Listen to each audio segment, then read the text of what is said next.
లేదు మాస్టర్, ఈ కాలంలో బ్రతకడం చాలా కష్టం. నువ్వు చెప్పింది ఈ క్షణం వరకు నిజం కావచ్చు బాజీ.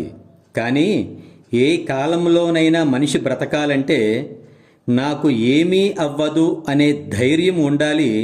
అలాగే నాకు ఏమైనా అవ్వనీగాక అనే తెగింపు ఉండాలి. చాలా చాలా కరెక్ట్గా చెప్పారు మాస్టారు. ఎందుకంటే మీరు చెప్పిన ఈ రెండు ఆయుధాలను ఉపయోగించే కదా భగత్ సింగ్, అల్లూరి సీతారామరాజు, స్వామి వివేకానంద, అబ్దుల్ కలాం లాంటి సామాన్య మనుషులు కూడా మహాత్ములుగా నిలిచారు. కానీ మాస్టర్, మీరు చెప్పిన ఈ మాటలు జనం పాటించగలరంటారా? తప్పకుండా పాటించగలరు బాజీ. ఎందుకంటే ప్రతిరోజు వాళ్ళ కుటుంబాలను నెట్టుకు రావడంలో వాళ్లకు తెలియకుండానే ఈ రెండింటిలో కనీసం ఒక్కదానినైనా పాటిస్తూ ఉంటారు. అయితే తన కుటుంబం అనే స్వార్థం ఉంటుంది కాబట్టి తన మొత్తం బలాన్ని తెలివితేటలను ఉపయోగిస్తాడు.